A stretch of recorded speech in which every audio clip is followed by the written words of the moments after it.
Spinning.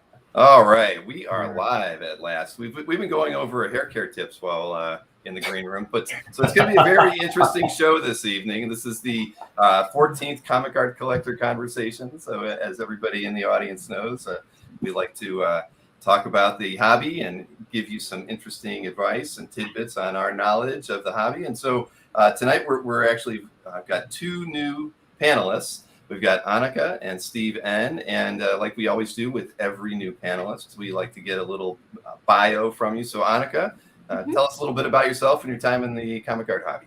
Yeah, so I probably started really collecting in 2016. I'm from San Diego, so I've always gone to the San Diego Comic Con as like a middle schooler. And then I kind of took a break and really got into the Jane Foster Thor run by Dodderman and Aaron, and that kind of set me off into a love of Jane Foster Thor. So most of my collection is Jane Foster, and I'm a huge Scotty Young fan, and I didn't really realize like OA was a big thing until I don't know how I stumbled across it, but like he would post his like daily sketch and be like, here, get my art. Oh, I'm gonna drop these pages. And I just kind of fell into it and never fell out. But yeah, so it's just been most of my collection is commissions. Jane Foster, a lot of it's digital.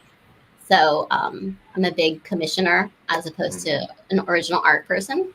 But if I see like an OA I like, I'll jump on it. My collection's really random if it's not Jane Foster. But yeah, that's pretty much my journey. Very, very nice. And how about you, Steve? Awesome. Thanks for having me, guys. Steve, I guess I started in 2017-ish, and I was a big Venom Moon Knight guy growing up as a kid. Those were my two guys ever since the Marvel cards. And then, so I was doing some of that, and then X-Men. And then I blamed actually Neil Adams, of all people, at a convention. He gave me this weird pop quiz. He was like, who was the best? I'm like, Muhammad Ali now. I was like, who, what? And it was hard because it's Neil Adams asking you, right? So I can't, it kind of, I was just like, I don't know. I think I named Matt Baker maybe at the time, and he was like, Frank Frazetta, look him up. I was like, all right, I will. Somehow, despite loving fantasy, I didn't know that much about Frazetta at the time, and then that started a rabbit hole. I've never really, I guess I kind of got to know it, but yeah, that expanded my horizon. So I guess I'm all over the place now, but I blame you. So what were you talking with Neil about that made him kind of ask you that question? It's, it was years ago, but I feel like, I guess 3-4 years ago, but I think we were just talking about, different people were showing him their art, like their own art, and he was giving pointers, and then, he just locked eyes with me, and boom. And, I blame him for all the lost funds. But what can you do? So, yeah. Right. Yeah. Well, Neil is very direct, so yes. It doesn't surprise me that that he would kind of challenge you. Yep. It was fun. We were laughing. Yeah. Awesome. No, that's and you see, everybody knows I've actually been talking with Neil. We may end up doing some kind of a claim sale interview / show sometime in the fall. So cool. Fingers crossed. Yeah, they thought it might be fun to do something different, and they know they're not going to be doing anything special con wise until 2022. So they thought it might be a good idea. I think it's a good idea. Now we just have to figure out when we can make it happen. Yeah. Very cool. So you could ask Neil some questions, Steve, if you'd like to get that set up. We always start those shows with an interview, so you can give them some tough questions. Right. Cool. And Bill, Steve actually has one of the pieces you featured in one of your updates once. It was the colorful Timm Polaris. Oh yeah. I was touched. That was random. I was like, that's so cool. But yeah. That was one of my favorite Timm pieces, man. That's awesome. Appreciate it. Yeah. So, not to derail us, but yeah, when I saw that, I was doing a Polaris search too. I wasn't able to Bruce Timm search. I was like, what? Anyway, we can talk about that later. Yeah. Like Annika said, if I see something, sometimes it's just like pow, and there you go, and you're off. Quite true. Yeah, and but we won't talk about Bruce Timm till at the end of the show when I remind people about the show tomorrow. But I figured I'd tease some of the art that's going to be for sale to anybody who's actually watching. so they can know what's going on tomorrow evening with Albert and I. But so to start us off today, Kahlil, I thought you would be a good person to go because I like the way we started the last show with a kind of a general question to the panelists and everybody in the chat, kind of a good way to get everybody relaxed and into the conversation. So why don't you start us off? Okay. Well, hey everybody. It's been a while since I've been on, so happy to be on today. It's been a trying last couple of weeks in terms of just lots going on outside of this stuff. So I'm glad to be here with everybody and see everybody online here. And somebody pointed out how my fan is above me. I've got that Tweedledope Excalibur. I didn't see that until now. I can't stop seeing it now. I have a cap on too, yeah. So yeah, try not to fixate too much. So yes, starting off with a question this week, and I was having this conversation with another collector just this last week, and it was, I think we all go through it at some point, right? I need to sell something, or I need to sell a handful of pieces. And so my thought was, as far as the panel here and also the folks that are online as part of the chat tonight, I think for the most part, we know the considerations, right? We obviously want to try to maximize our money if we're selling something, if at all possible. I think some of us think about if we can get a piece to somebody who would appreciate it more than someone else. That might be a consideration. Timing is a consideration. How quickly do you need those funds or not? And obviously a few other things, right? So I thought I would kind of open it up to just hear what y'all think in terms of what do you think through and what should all of us be thinking about when we hit that point of, we've got to sell something. You know what I mean? It's in another consideration could be how big the piece is in terms of artists and how much, money it could potentially fetch versus something else. So yeah, I've got a couple thoughts, but I thought I would just open it up, and I love to hear from my fellow panelists tonight and also my fellow collectors here in the chat. I'll be honest with you, Kahlil. Like, I haven't sold a ton of art, right? And in the times that I have, I guess how time sensitive it is, the piece you're going after. A lot of the times, if I'm trying to move something, it's because there's something else that I'm after. It's not just like an arbitrary decision to sell something. The time sensitive part does come into play. I don't know. I wouldn't necessarily. So I've used a few different venues, right? Whether that's I've used Capt, I've used eBay, some of the Facebook sites to try and sell. We could list them off real quick while you're talking. That's a good. So what are they having? You said eBay. You said Capt. Just kind of posting on your gallery. There are obviously the auctions, right? There's Heritage and Comic Link and then the other auctions. There's potentially your circle, right? I'm going to check with my circle. Maybe there's something that, you reach out there first. There are dealers. There's going through the whole consigning route. Am I missing? And what else am I missing? Because there's a Capt show too. I've actually found that pretty effective. Capt's very own. What do you call it, Bill? Again? Yeah, Capt, the Capt Live. Yeah. Oh, Comic Art Live. Yeah, of course. People call it CapCon these days. CapCon. Yep. I know. We have a marketing problem there with names. That's for sure. I'll give you kudos for that, man. I'll give you kudos for that because I agree. I had some success this last time around. The fact that you have the captive audience of Capt followers that know that it's coming. Yeah, that's a big one. I may wait another round, for my next kind of batch of selling. Yeah. And it's kind of an interesting point, right? Like this forum that we've got, and being in front of people, it also gives you hopefully a little bit of a sense of legitimacy. Like someone knows you're a real person when you're trying to sell something, right? Yeah. Like, hey, I've seen that guy on whatever it may be. It does give you that little bit of, whether that's on Capt or even somewhere else. If someone saw you. Hopefully they know that they're dealing with someone who's actually an art lover and someone, not do them wrong. So, I will say one thing. One of the things I've learned, like real quick, when trying to sell something is not to be discouraged when something you've put up for sale. Don't be too quick to drop that price, because I've learned that lesson the hard way. After it's gone for a while, the buyer is out there. It's going to happen, and I've made I've definitely made a couple of mistakes that I kick myself about, because it's easy to get like, oh, okay, maybe this isn't as good a piece or whatever that is that I thought. Someone's out to buy it. Yep. Right. I think Yeah. the research aspect is important too, right? So we know what happened on Heritage. If you subscribe to Bill's data, which I look at least every other day to check into particular artists, that always helps. I think you know, kind of going through that research and then looking at your particular piece and artist, right, and kind of saying, okay, what avenue could I go through that this will be, you know, potentially maximized, right? And the auctions are definitely the route for some, and for others they wouldn't be. And I think about the way I buy too, Eranga, to your point, right? You haven't sold too much, and by and large, you know, I've gone through it a bit, but not nearly as much as I've bought. I don't know if it's a good or bad thing, but it is what it is. But yeah, kind of going through how I buy and how I think I can get the best pieces for the best price that way. I kind of flip it, right, when I think about selling. And so how would I want to be on the other side of that table? Right. Yeah. Yep. What do you think, Anika? Go ahead. Well, go ahead. No. I was gonna say. Go ahead. As in, like Eranga, I haven't Too polite. sold. Too polite. For now. My turn. No, like Eranga, I haven't sold much. I think mine is pretty. It's pretty niche at this moment, just because it is so much Jane Foster. I know like maybe one other person who's a Jane Foster collector.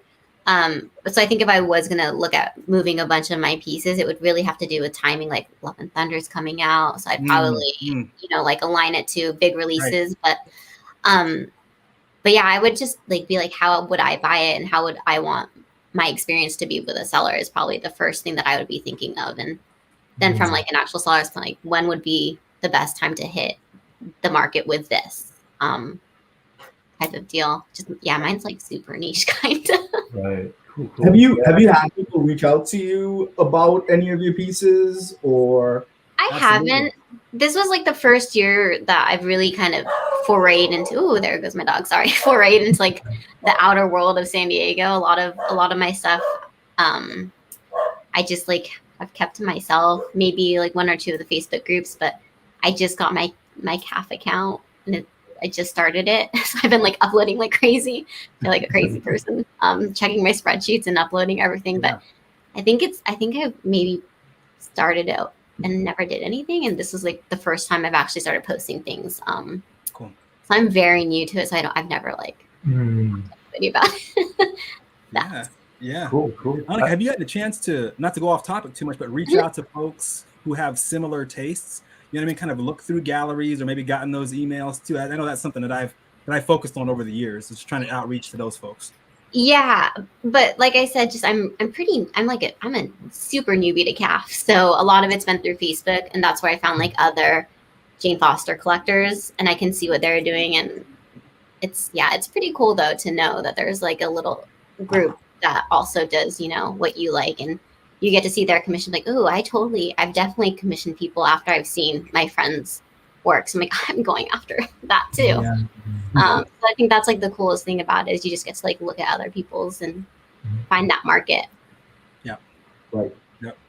Totally. That's a good point with Facebook too. That's another avenue. Actually, a really successful one for a lot of people. I'm gonna talk more about it later with fantasy art, but yeah, it's amazing how effective the groups can be. Like a lot of people rag on Facebook or whatever, but I think for like events and groups, it's pretty effective.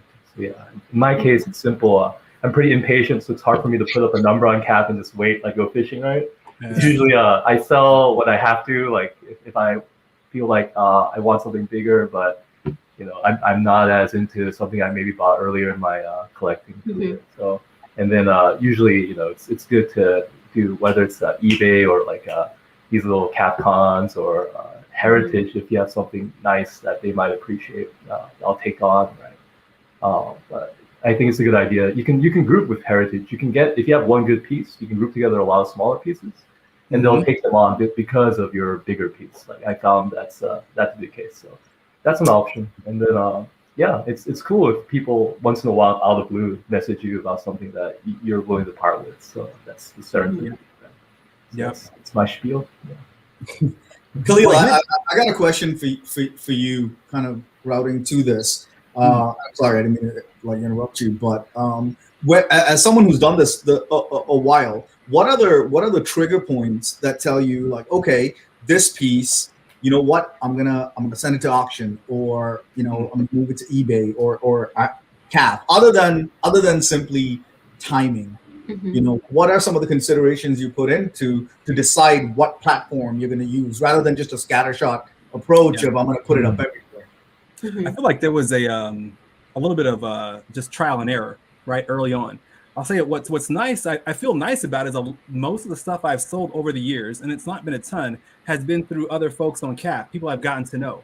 And it might have been James or someone else mentioned in one of these conversations before that, you see people who leave comments on your stuff, or you have people that'll reach out to you directly and say, hey, if ever interested in selling, let me know. That stuff's all logged, right? Thanks to Bill's site. So there have been instances where I've gone out to those folks directly and said, hey, I'm actually looking at moving this. Here's what the price is. And sometimes they're good with it. Sometimes they're not.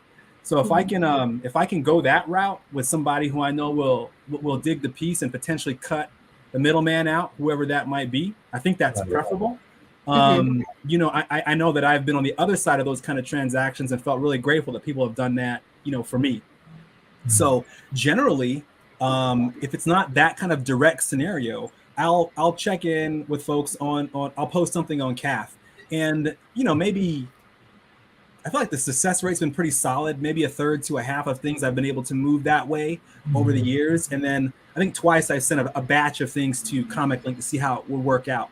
Eranga, it's funny you asked that, right? Because I had a piece that I sold through I think Capt not long ago, and like all of us, you see it come up, not too long later, and it goes for a bit more through another avenue. So I'm like, man, am I thinking about it right?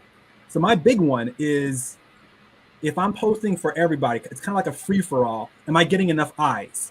Right. So if there's there's only so many folks that are looking at my Capt gallery, probably, which is fine, because if they want it, then great. But if not, am I willing to lower that price, to your point, to kind of get it to somebody there? Maybe not. But maybe I need to get more eyes, and that takes another avenue. But I really think too, it's kind of the piece as well, piece and the timing, right?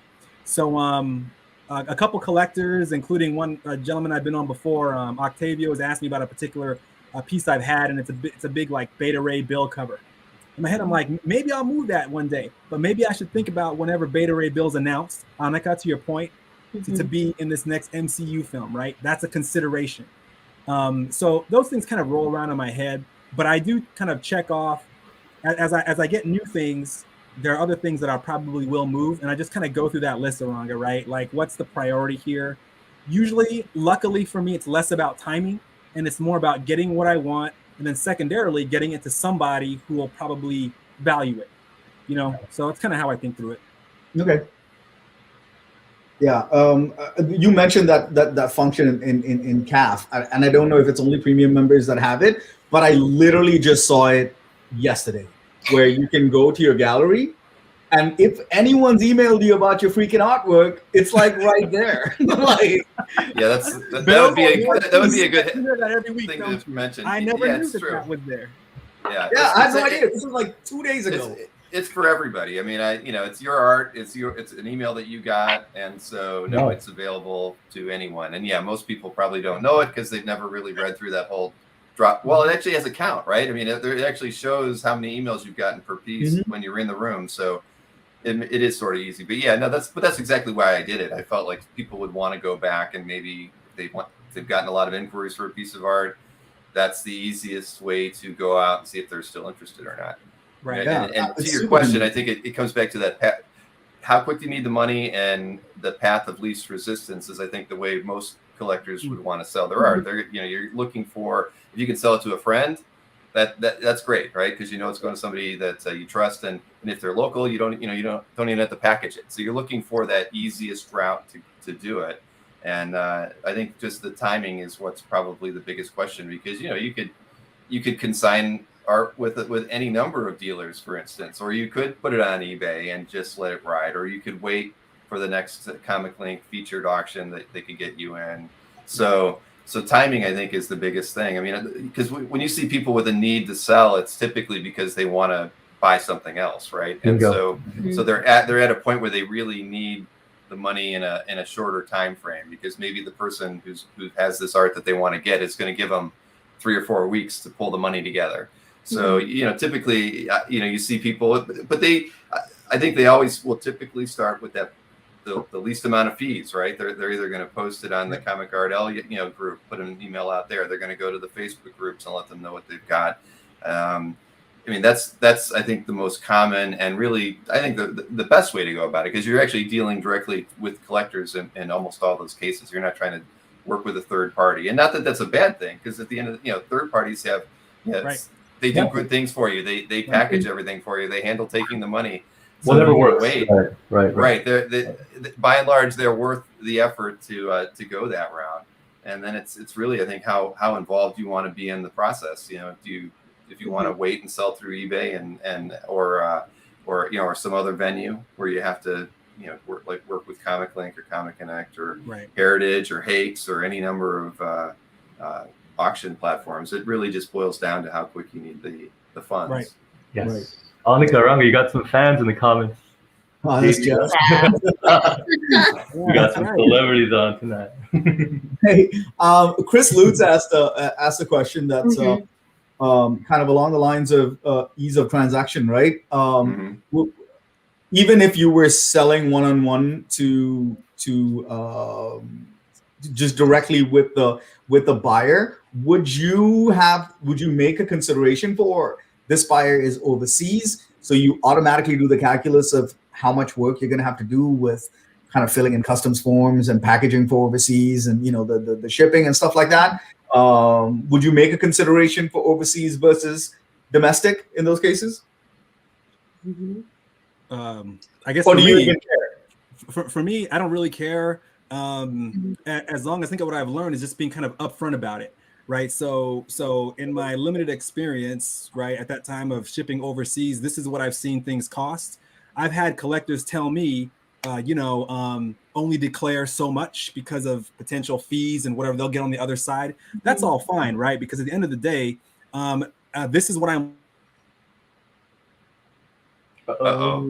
There goes that great internet that James had to mention when the game started. James jinxed it. Yes, thanks a lot, James.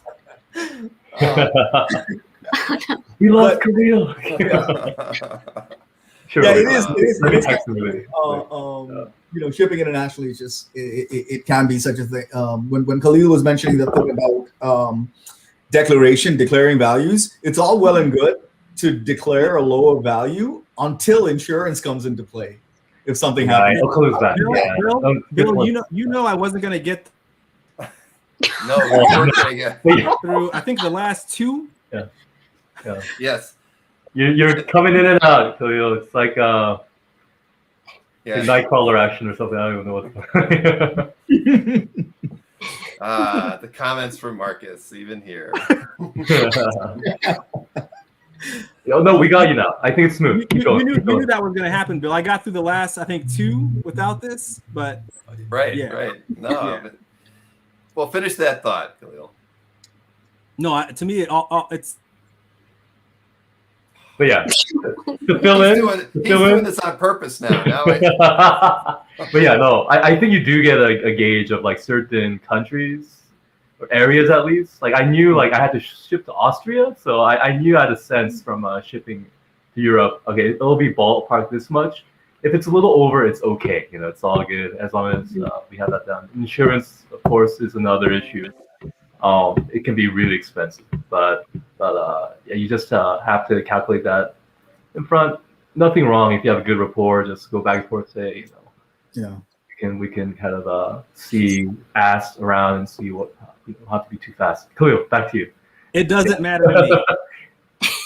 It doesn't matter. That's the story. Yeah, but it's always good to It doesn't matter if you're overseas. Yeah. Yeah. I can say I hate filling out the customs document myself. Yeah. That's always I don't know. It's just it's like that extra step. I want that ease of and sale, and then that's that one extra thing you got to do. You got to make sure you fill it out right, which isn't hard. I mean, and I'm sure for people who do it regularly, but for me, it's always like that once a year, pull out the customs form, and I'm like, man, I wish I didn't sell this overseas, because I have to remember what I'm doing, and you want to do it right. And you do have a lot of overseas buyers asking you to claim that it's only a $20 print, and because they don't want to pay the duties or the taxes on it when it comes in. So it always feels, when that happens, I always feel like I'm not doing the right thing. It's like, it's not fair. It's like, you want to buy internationally, but you don't want to pay the proper thing to get it in. And I get it. Everybody's always trying to save money wherever they can, but I don't know. I feel just a little dirty when I lie about the value on a piece of artwork because I was asked. But I know that's common practice. I mean, dealers get asked to do that all the time. Right. And do state it's a $20 print, or they won't even say or they'll just say it's a print, and put the lowest value they can put on it. And I don't know. But it is a legitimate thing, right? Like, if you declare the value, I think we're going off on this thing. I'm sorry to keep. Well, we are, but that was the question, right? But like, if you declare the value of something that lower, especially on a customs form, you cannot insure it then for a price higher than what you declare that value for. So it's a massive risk if something happens to that art. Like, if they ask you to declare a $500 piece of original art as a $20 print, if something would have happened to that, they'll get $20 back for it. Is basically what. Right. It's definitely a case where the value of the art will be factored into your decision. Yeah. You don't want to play games or something, right? That's crazy. Yeah. Last thing I'll say about this last piece of intel, I guess, is I found the big auction sites are more open to negotiating the percentage rates, right? The commission rates, like it just boom times in our hobby. So that's something. It's tough to give away too much good intel, but just for the good of our community, it's definitely something you might want to investigate with whoever. If you already have a contact rate, if not, I'm sure you have a friend who does have a contact at the big auction sites, and they're definitely. I found them more negotiable these days in terms of being favorable, like the seller's fees, right, the commissions and so forth. They're. I would agree with that. If you've got good art, they're very aggressive now with with negotiating, the percentages that they're taking, because they're very competitive with each other, right? I mean, they without naming names, you just know it. I mean, they want to get the art that the other, versus the other guy. You look at this Comic Link auction; it's just that's coming up. It's absolutely amazing, and probably one of the best I've ever seen. And I'm sure that they had to do a lot of marketing and wrangling to kind of make that happen, but well worth it. So you're right. You definitely got to ask around if you're willing to take the time. That you need to talk with everybody, with every auction house, and even if you think a dealer could help you out in some way, you can ask them questions too, just to see what they're willing to do, because at the end of the day, they've got different lists and exposure and all that as well. But hey, Kahlil is back. Oh, but I just saw him freeze he's like, oh, no, he's back again. All right, here, Kahlil, I'm bringing you in. In the green room. Now you got a bland background like me. Awesome. Welcome. Oh, no. I'm still having issues. I think only a little bit. Yeah. Oh, man. Yeah, we're good. All right. So I don't think we've really nailed it down. But like you said, I mean, I think anytime anyone's selling artwork, they have to ask themselves the question about how soon they need the funds. Are they willing to wait? And I think that we can all agree that by and large, it's always best to sell to people first, especially if you can it kind of keeps it in your friend group, and or keeps it in with people that you're already well acquainted with, and that's a good place to be. That path of least resistance. And it's like, you may want to buy that piece back one day. So having a friend own it is certainly better than selling it through eBay and having somebody you've never met, own the artwork as well. Right. Yeah. And Ankur said, like, you can use private insurance to insure art overseas if you declare it at a lower value. Apparently, Ankur's got the goods. I missed that comment. Sorry, Ankur. Oh, there you go. Private insurance. All right, put that up on the screen. So there you have it. Thank you, Ankur. All right. Well, good way to get it started. See, 30 minutes in already, and we just got done with the first topic. So, wow. That's how it happens sometimes. You're welcome, Bill. You're welcome, Bill. Yeah, there's probably extra 2 minutes for me, but hey, nobody's going to have a question on the next show to start us off, and if they do that, they're going to go last. We'll see how that works. All right, so why don't we look at some art? Eranga, we're going to start with you this evening. Okay. Oh, wow, right on. So this is a DPS from Ex Machina issue 27. It's in the gallery of JK, and it's, of course, Tony Harris and inked by Jim Clark. The reason this kind of came up was I recently met Tony Harris at MegaCon and kind of was going through his portfolio, and I've always been a fan of his, but it just kind of reminded me of just how great he is. This piece right here is a great montage, but it's also a great summary of the storyline of Ex Machina to that point. You got a great shot, multiple great shots of the Great Machine. You've got Bradbury, you've got Kremlin, and then you've got the antagonist of the issue up front.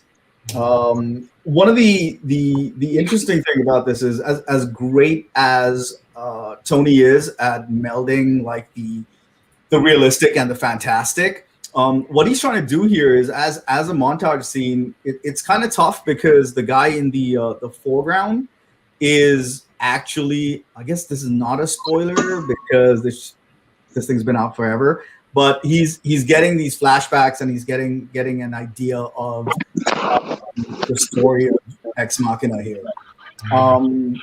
So what he's tried to do here is, if you notice around the foreground character, are you guys getting a lot of feedback? Yes, yeah, just a little. Is that for me? No, I don't think so. I think it might be from Kahlil. I just muted his mic to see if it would stop, and it stopped. So I'm not sure why. Let me unmute him and. Oh,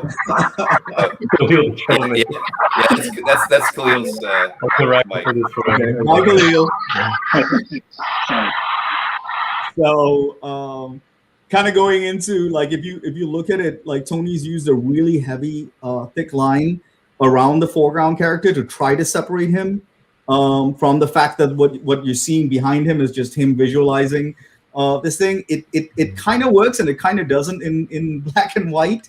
But this is a great example of if you actually see the printed art, the colorist, who was J.D. Metler, uses muted color tones for the entire background and this really rich green hue for the foreground character. I just thought it was an interesting way to approach it, and just a great example of how skilled Tony Harris is. Sweet. And Chris says this is Harris's second greatest work. I disagree. I think Ex Machina was his best, but we've had that argument before. Well, no, very good choice. And let's look at your second artwork here. Oh yeah, this is the cover to All New Captain America #5 by Stuart Immonen and Wade Von Graubadger. I think that's how you say his name. And it's in the gallery of Harry Mendrick. So this one just grabbed me as soon as I saw it. I mean, has Sam Wilson ever looked more badass? It's just an incredible piece, using multiple techniques that I personally am a big fan of. Super heavy contrast in the line work and the inks. A lot of negative space up there in the foreground and the water and the shield. Great transition between the foreground, middle ground, and the background. Like kind of really effortless. Like he uses the steam rising from the body of water as the midground, and then just the real docks in the background with the jungle and evil monkeys. He's made those monkeys look evil. It's amazing. So Stuart's just a real killer. He could have taken a shortcut here and just used Kahlil. He could have taken a shortcut here and just used like really heavy blacks. But he's also added the cross hatching to kind of fade the darks into the light. I think a lesser artist would have just left the heavy blacks in there, but Stuart doesn't take shortcuts like that. It's a great. When I saw this, it was just a straight up great representative example of. I think Stuart is one of the preeminent artists in that generation, but he doesn't always get his due. But he's slowly starting to come around. So amazing, imminent. Just it's hard to call him like underrated. He's he's pretty well known, but yeah. He's just so good. Like his expressions, like just with the shading, he's able to do so much. Like here, obviously, ASM 800, I think, is another good example. And one thing I guess we can say this on the podcast, like he said that the entire rumor about him retiring was completely false, and he said it kind of hurt his career to an extent. So he definitely did not attempt to retire, semi-retire, nothing. Like I think he was clear about setting that straight, but. I think some people are still kind of, iffy on what happened, but yeah, this is just awesome. I hope he keeps producing. He's still relatively, I wouldn't say he's up there in years, right? Age-wise. So no, I don't think so. I think he's like maybe late 40s. Yeah. You're right, man. I think one of the things is like he's done so much work. He kind of sometimes gets classified as a little bit of a journeyman artist, which he's not. I don't know if you can like pick a seminal run because he's done so many great runs, and I think that like hurts him to a certain degree. But I'm a massive fan. Totally, yeah. You can read his books where he's drawn without even looking at the text. You can kind of get a gauge of what's going on. Yeah, absolutely. Emotions for sure. Well, a great pair of picks, Eranga. Thank you, sir. All right, and I had purposely muted Kahlil, so I'm going to unmute him, and then if it continues, he can mute himself and unmute himself when he wants to comment on stuff. That way we won't hear that, whatever that crackling sound is. And are we hearing it now? There? Oh, it's good. You're good now. Yeah, it's all right. Yes. It's okay. Aranga, that was a great choice. I'm sorry, guys. It's part of northern Phoenix area where most of the time we're okay, but I guess we get these spots. And I took Bill's advice, got some stuff taken care of, but obviously it didn't work fully. So I was just gonna say that's a great imminent piece. He's a big omission in my collection. I feel like he can do everything, right? When it comes to the scene setting, when it comes to the emotive part of art, he puts these double page spreads up where he storytells through them. It's like second to none. So that was a great pick. I mean, it's a great sense of atmosphere in that image. Yeah. Thanks, man. I felt it relevant as well because I guess Anthony Mackie signed on for Captain America 4, or that's happening. So the timing just seemed right. Topical. Perfect. Yeah. All right. So moving on to our next topic, Steve, you're up next. All right. So I guess the next topic was like a non-comic art on Capt, right? Anything from fantasy, magic art, anime cels. I was just curious what people thought. I'm pretty I like to see it. I think it's a testament to Capt, first of all, the fact that all these other I don't know if genre is the right word, but all these other collecting adjacent affinity fields, they all come and post their stuff on Capt. They must all have their own forums to some extent, maybe, but it's cool to see. I think it's there's a lot of kind of cross-pollination. Like you might kind of get out of your own collecting focus, your tunnel vision, perhaps, by seeing some cool things. And it's good to have kind of the categorization possible with Capt. Like you're able to say, this is Venom, let's say, this is fantasy, this is sci-fi, etc. You can zero in. And what do you guys think? Anika, what do you think about just non-comic stuff like Capt? I'm curious. Any thoughts? Are you all for it? I mean, I'm all for it. I love really any kind of pop culture art and stuff. I mean, I'm guilty. I put 2 cels that I had just found in my collection that I bought when I was like a teenager. It's like a Dragon Ball Z and a Detective Conan one. And I just put those up, and I was definitely guilty of it. When I was like, fine, I've seen others. I just think it's really cool to see all the different like mediums and all the different ways that people like do pop culture art, comic art. I mean, even like anime is, born from manga and all of that, which is a different form of comics. So, I mean, I'm never going to say no to different types of really cool art that I can just pull up and look at. Yeah, I'm so glad the moderators aren't like, this is comic art. Boom. No. Oh, well, they totally. were. We do actually have a set of moderators now. After it was about this time last year when we brought in about a dozen people, and their initial those were the questions they had. Like, should we be only focused on comic art? And of course, I told them no. I mean, I know that the name of the site is Comic Art Fans, and if I could change it, I would. But we've always embraced all forms of illustration art, and my background is I collect a lot of science fiction fantasy artwork. I've worked with the Patrick Wilshire, who runs the IX Art Show.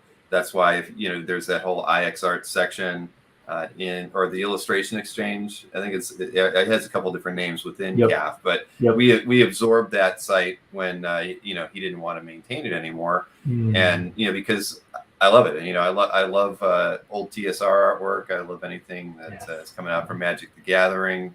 Yeah. So yeah, and I have a fair amount of that artwork myself. So we've always embraced all forms of art, including animation cels and illustration art from the 20s and 30s. I mean, strip art. It really doesn't matter to me as long as it's original, right? At the end of the day, I mean, we haven't made any accommodations for non-traditional work on CAF, really, outside of colorist stuff every now and again. But as far as science fiction, fantasy, and things that are outside the realm of comic art, no, I love having it on the site, and I wish more people would post. I mean, I saw somebody, it's already passed, but somebody said they never thought about posting art from their collection that wasn't comic art related, and and I would just encourage them to do it. I mean, if it's a Picasso, it probably doesn't. Some fine art probably doesn't belong on CAF. But if you felt strongly about it, I wouldn't tell you no. At the end of the day, I think that I love because I know a few collectors out there. Malcolm Bourne has a few classic paintings in his collection that he has in his CAF gallery, and I love seeing it. I mean, I think at the end of the day, we all appreciate art. It's not just the comic art side of the world. I think so I don't think we should limit ourselves or the site to just one thing. Right. There's a lot of it too. You'd be surprised. Like that. Cels, unconventional cels, there's tons now compared to some years ago, and it's great to see. I do think the advantage that CAF has is that the permanence, right? Like you have like a Facebook and forums and stuff. It's great. You post it, everyone's happy, but then it'll get lost eventually to the sands of time. Like it's hard to like keep track. But CAF, it's right there. It's permanent. You can see your comments from years ago. It's pretty cool. Yeah. One of the things like Steve that I like is when I see, and there's definitely stuff there that outside of comic book art that doesn't interest me. But when I see stuff like animation cels, it interests me from a process perspective of what's been done. But I love seeing fantasy art, and this is where the comic art disease comes in, is because I was looking at the fantasy art and wonder how that artist could represent a character or comic book character or whatever that I like, and then I start researching them, and I'm like, I couldn't afford that. But it's commissions, commissions, right? It hasn't happened yet, but I've definitely seen a few that I'm like, man, they would do like kind of based on what I'm seeing here. I think they would do this character like really well in this setting. So I love getting those kind of ideas from it. Right. Or maybe even George Hodge, he's a musician, right? He just posted, I think today, cover to an album, right? Music album by MF Doom, who was an artist that passed away recently, a musical artist that passed away recently. And it was an album cover that he posted. But the album cover was homaging an old Mazzucchelli Daredevil cover. It was awesome. Right, so that's so sweet. That's the kind of cross-pollination I love. Yeah, there's a lot more of a like mix of music and like comic art than I think we think, right? So I'm kind of keeping my eye out for some of that stuff. But I think of others in my head. If you're even questioning whether to put it up, it probably warrants being put up. You know what I mean? Probably. Like you said, Bill, maybe not a Picasso, but if you're thinking about it, this could go on CAF. Not sure if it's technically, then it probably could. That's how I think about it. I gotta shout out Marcus Y right here because he'll put up whatever. Like he'll be at a convention, put up pictures of convention. I love it. We love you, Marcus. But I think that I love all forms of illustration art. So spot illustrations from books, those sorts of things. I think that's a valid, thing to have on CAF, whether it's a painting of a wheelbarrow, that was in a book that was used for whatever reason. I mean, if Bernie Wrightson drew that wheelbarrow, you'd want it on CAF, right? So it just because it's not Bernie Wrightson, but it's the same wheelbarrow, should we not want to see that on CAF as well? I mean, at the end of the day, I will always let people make that own decision for themselves. But if they chose to post it, I would never, unless it was so obvious that it didn't, shouldn't be there, would I ever ask anybody to remove it? So, were there any of those instances, Bill, over the years? Where I've asked people to remove it? That's clear. Yeah. Yeah, and I've had to do it sometimes, with some people that I would rather, not have had to do it. But yeah, there's definitely been those instances, and more often than not, it happens with people with posting things that aren't art to begin with, right? They're posting prints that aren't remarked, and and sometimes they're posting digital art. I always try to circle back that we're really a traditional focused site, at the end of the day. So. But yeah, of course, there's been a few things, and the moderators find stuff all the time that they'll question me about, should this be on CAF? And typically, I let it slide. There was a point, someone posted a lot of things on the site and I missed it. And it was unfortunate. They posted like 50 or 60 things that just shouldn't be on CAF. And I felt terrible, and a premium member too, so to have to tell them that there are 2 or 3 hours that they just put into putting all this effort to get their stuff on CAF has to go. And but it, so it happens. But that's why the moderators are great. Typically they catch things within the first hour of something like that happening. Sweet. Kind of circling back to what Kahlil had talked about with the music connection. When McFarlane did the art or the art direction maybe for the Freak on a Leash video for Korn, does anyone know if like those cels or that art exists as original art? Ooh, that's a good question. That's a good question. Korn, that brings me back. Yeah, takes me back. Yeah, because I mean he did like a bunch of stuff, obviously not superhero related, but like everything to do with that video. So I'm kind of curious if any of that art exists or if it's basically the band that owns it. It's cool. Yeah, there's a rich history of that, like Chamber of Chills, that cover with the Misfits, and Frazetta's done some stuff. It's just, it goes both ways. It's pretty cool. And, yeah. We go on forever. And George just mentioned McFarlane won a Grammy for that. Oof. Oh. Wow. Wow. Well, hasn't that guy won, huh? Exactly. Easily. The OGs. Yeah. And Ariel, feel free to post your animation cels on CAF. I know some people don't consider animation cels to be original art, but I've always felt that they're allowed and should be seen on CAF. Yeah. Well, Bill, I picked up my second cel recently, and it's 3 pieces. It's the background done in gouache, like fully painted. It's the cel itself, which is obviously what goes into production for the animated show. And then there was the actual pencil drawing of the character. So it's 3 pieces. I'm like, that's, I mean, that was art done on all 3, and it was published on a TV show. It was for the old Fantastic Four cartoon. It was the intro of the Black Panther in the Fantastic Four show. Yeah. That's cool.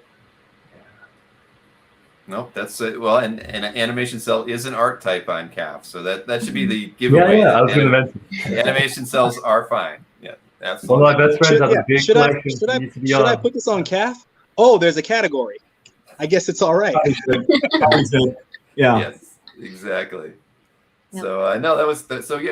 Very good topic there, Steve. I mean, because I do get asked a lot about what's appropriate on CAF and what isn't, and that's always been my standard answer. I mean, but I should pose it like Kahlil. If you have to question yourself, it probably should be posted to CAF. I mean, that's a good way to look at it, I think. Awesome.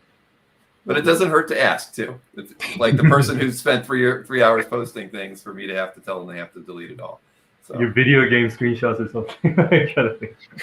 Exactly. Because I mean, technically, we don't want. I mean, we never were meant to be a site for photographs either. But I appreciate when people are posting photographs from going to cons and meeting artists, and I think so I've kind of always turned a blind eye to that. You know, I mean, I felt that's something that Capt should have. And if I would have ever built it more Facebook like, there would have been a way to really focus a section strictly on photographs. But you know, I mean, that could be something further down the road. But I think it's an important part of our hobby, and Capt doesn't have any other way to share it than through your Capt gallery. So Yeah. Yep. You and your moderators are going to be working overtime. We've opened the floodgates now. All right, well, Annika, you get to, well, Steve, so again, perfect topic, and I'm glad you brought it up. And Annika, you are now on the hot seat to show off the artwork that you brought, so I will pull up the first image here. All right. Wow. So, obviously, the first image is Daniel Warren Johnson, Beta Ray Bill, and Jane Foster Thor. Had to get her in there somehow. And then it's in the gallery of Jackie Timm. And I've always really been super drawn to Daniel Warren Johnson's art. Like, just the movement in it is always insane. And then just always seeing his commissions they're always just so, like, I don't know how to explain, like action scenes, and just like you feel like you could, like, it's like actually moving. It's crazy. And this piece has been one of my favorite Jane Foster commissions, just because of the fact that it's so energetic. And I also have a thing where I really like how his main characters are always kind of small. So, like, you really have to, like, look at all of his commissions, you know, just to really see what's going on, because there's always so much detail. And this one's a little bit bigger, so I don't have to put my glasses on, which is nice. But yeah, and just like the movement in it, the energy, it's always, every time I see a commission from him, my mind is always just blown. And then so this one's my favorite. Yeah, he's incredible. I mean, I don't think there's anyone, I mean, that in that stable, like he does commissions. I mean, he just takes it to another level. Yeah, it's insanity. Yeah. Like sometimes like if it's like a Vader one, like sometimes Vader's like super tiny, but it's like just all this like explosions, and it's phenomenal work. But yeah, this one I'm really drawn to, obviously, because it's my favorite character. But then also just like, it's such a cool scene, like from like Beta Ray Bill's movements, and just, I don't know, it's just, I can stare at this for hours. The lines, it makes you wonder, what the heck, why are they fighting each other? Yeah, and it tells like such a great story in just such a little, like, in one pose. You could come up with a whole story to talk about it, which is fascinating, and it makes me want to change some of what I commission. You should definitely, I highly recommend getting one from him. It's kind of been, he made an interesting choice. Like, he stopped the speed lines on either side of the characters, right? Like, so usually you'd see that kind of going through there, but it's interesting that he did that to like to highlight it. And to highlight the characters. I mean, he plays with that form so well. Yeah. And yeah, he's always got so much going on. Sometimes I feel like so overwhelmed looking at it, but this one is just like, boom, here they are. And you're like, whoa. Yep, you always get your money's worth with him. Yeah. Look at her cape, you know? That's wild. Like the cross hatching, it's awesome. Yeah. I'm so glad good artists, you know, work on Beta Ray Bill and Jane Foster. Like, Bill was actually my first vintage comic purchase as like an 8-year-old or 9-year-old maybe. I saved up all my, you know, like whatever allowance money, and then but it's going strong. You know, and Jane Foster, obviously, it's gonna be big. Movies coming too. I love it. Good times. Yeah. Golden. And I was gonna say, you know what I like about this is it's no doubt it's him when you see it, right? You know what I mean? And so I think that's obviously a great quality in a lot of artists, and most of us, when we see something, we know who it is. But some of them, like, pow, it's just like that, and that's a great quality in art, and he's got that, like, on everything I see by him. Yeah, you automatically know it's him. Yeah. And it's a great pick because, like, this was from 2017, so it's like 4 years before he even worked on the Beta Ray Bill book. Yeah. Wow, good point. Yeah. Oh, yeah, I think I saw this, and then I hunted him down at San Diego to get one of his like smaller convention sketches, like in 2019. The 6 by 9s. Yeah. Yeah. So, Very cool pick. Absolutely. my first choice. And then Interesting. Cool. okay. Awesome. This is by Takeshi Miyazawa, and it's from issue 2 of Silk, and it's in the gallery of Barda Run. I don't know if I'm saying that right. This I just love this. This is very cultural to me. So like bathhouses and stuff, it's such an Asian thing. And I'm really sad because I saw this available and I didn't pull the trigger and then it was gone. But I found it on Capt, so now I can just stare at it in his gallery. But it's just such a cool like a cultural thing. I mean, I don't know. It's just so Asian, and it makes me so happy to see like that like different cultures are becoming a lot more prominent in comics. And then the fact that she's in there like trying to like not see all of the naked men, but also stop them from fighting. And I love this piece, just like from the cultural standpoint of like having like that personal connection to it. And then just the amount of like, I can't imagine drawing all those little, I'm not an artist at all. So like just like drawing all those like little people at a bathhouse just seems insane to me. Have you counted how many places Silk shows up here? I have. 2, 5. I think 6. it's 6, right? Mm-hmm. And she's like trying to stop them from fighting. So it's just hilarious. I do like that they have little towels. I've never seen Takashi do something like this. Yeah, I just thought it was super hilarious, and I don't know, I just really was drawn. As a Korean American, this is hilarious too because that's Korean on the walls, right? It says "Gangpe spa," which literally means gangster spa. I love it. It's so great. It's so great because it's kind of you see all these guys with tattoos, right? So it's kind of an unsaid thing that if you have a tattoo, you're in the spa, you're a gangster. But they have a sign about it. It's literally like just be straightforward, Yeah. Oh, I'm so glad. I was like, if it was Japanese, I could read it, but that's amazing. But yeah, and that's a huge point too. Like in Japan too, like if you have a tattoo and you're in a spa, like right, side-eyed, real quick. Been stared at by many old ladies, and then they're like, I'm like, I'm American. I'm not a gangster. But yeah, I just thought it was such a funny piece. Isn't it cool sometimes how you can just look at a piece and kind of just pour over it? And, it takes a minute to see everything that's going on. There's an element of the artist actually, knowing that they took their time and hopefully some enjoyment out of getting so much into one image, Yeah. Yep. There's like a towel fight going on in the background. There's a rubber ducky in the main one. And they're like spraying each other with the water. They're trying to drown each other. It's pretty hilarious.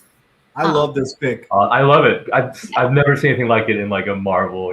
I love it. Yeah, awesome. And I think that's why. I mean, I love Silk just because she is a new like Asian American character. I'm all for it. But this I was like, oh man, this is like obviously not my childhood because I don't go in the men one. This like reminds me of like my culture. It was really cool to see in a comic.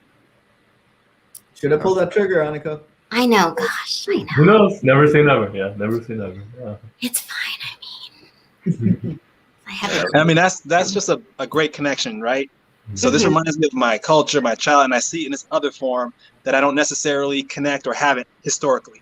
Yeah. I mean, the more and more that we see, a good thing. Yeah. Very much so. And I have actually never been in this person's gallery before. Barda Run. Yeah. Number since August 2020. So I'll have to check that out.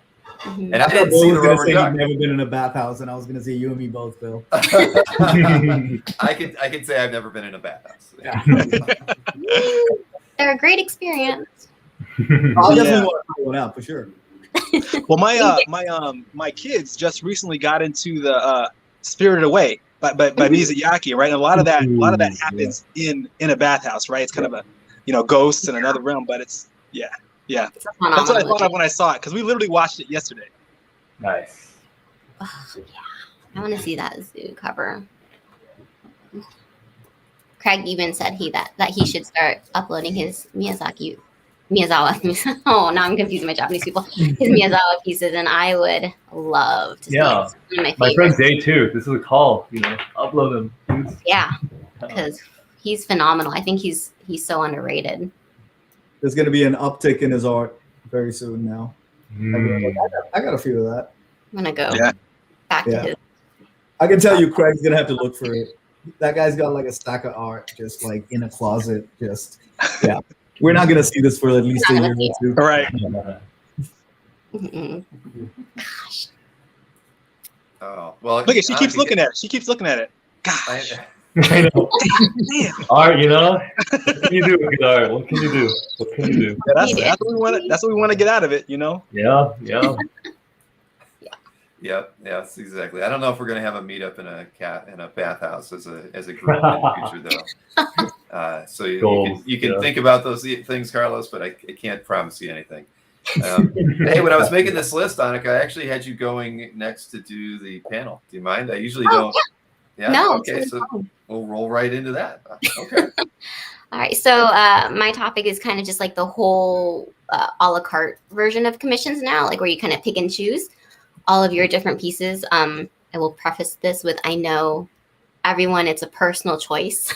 So I'm sure that there's going to be a lot of, opinions and stuff. And that's awesome. I love it. But it's just with how commissions have changed kind of, and you get to really pick a lot more. So obviously there's a bunch of options. Like there's like, first you got to choose your paper size. Do you want a 9x12? Do you want an 11x17? And just personally, I have been drawn to 9x12s because I don't have a lot of space and I like to put them up and stare at them. So that's like my first consideration. However, I have been getting a lot of 11x17s, and the amount of detail that can get put into an 11x17 is shockingly phenomenal. So then I'm like, well, what's the price difference? And then we'll go from there. But so that's like the first thing, obviously. And then like, oh man, these things, all the cards get me in trouble because there's so many things you can pick and I just don't like it. I just want to be told what you can get me. I don't like the choices. Eranga will tell you I'm very bad at choices. But also then you have to like choose the size. Like, do you want a bust? Do you want a torso? Do you want a 3/4? Do you want a full figure? And I'm like, oh my gosh, what do I want? And then so I like really like, I like get crazy. I will go and research and see like, oh, well, what are their busts? Because some people a bust is like, just like right under the chest. Yep. Some of it's like to your belly. I'm like, oh my gosh, like Jane Foster doesn't look great if she's just like her head. So like, I kind of don't want to do that. And I go through a rabbit hole of like artists, like Instagrams, and it just takes up a lot of time. And then I forget, I think like I was in another talk and someone's like, well, a full figure, you're just paying for feet. And I was like, oh my God, you kind of are just paying for feet. And like, and I was like in another spiral. It's just them on spiraling. Yeah. I mean, and those are like, your standards. But then like the big one that like has kind of thrown me for a loop, and that's kind of a lot more kind of where I want to get like the nitty gritty is when you can choose like, oh, well, do you want a background? Like that's like a new one to me. I'm like, oh, how much is the background? Like I usually like, I don't want Jane Foster just like flying through the air with nothing. Like you're not gonna know she's flying. And then like the props. Another one is like a new one that I started seeing now. It's if you want a prop, it's an additional cost. And I'm like, by the time I'm like done like with all my choices, I'm like, maybe I need to scale back. Like this, I'm crazy. Hence, I don't like options. I just want to know like sizes and like maybe just do it. Options. Just do it. Just. But yeah, that's like the new thing that like I've definitely struggled with is really knowing like which artists to like pull that full trigger on with like full blown piece, or like which artist can I like maybe I don't need the feet. Maybe a 3/4 is fine. But then you kind of get like similar poses, especially if you're like focusing on one character. So I got a lot of Jane holding a hammer, and, like no feet, kind of a lunge. I'm like, maybe I need to start going back to full figure. Yeah. But so yeah, it's just such it's so personal and to your taste, and so I should know the word because I'm a teacher and it's not going to come to me. Subjective? Is that the word? Subjective? Yeah. So thank you. Yeah. It's so subjective to your own taste. I just like hearing other people's their opinions, like their thoughts on, you know, what they like to do with commissions, so that I can. It's been happening more and more, right? Like over the last at least couple of years, I've been seeing more and more like breakdowns and a price for like everything. So some people will say, for example, like a second character, because that's the other thing, right? So a second character would be 100% of the original price. So if it's like $100 for one character, it's $200 for two. Even though like you're basically kind of shrinking the character sizes down to put two in. Yeah. Sometimes their body's not there because they're like behind them, so it's technically like a half.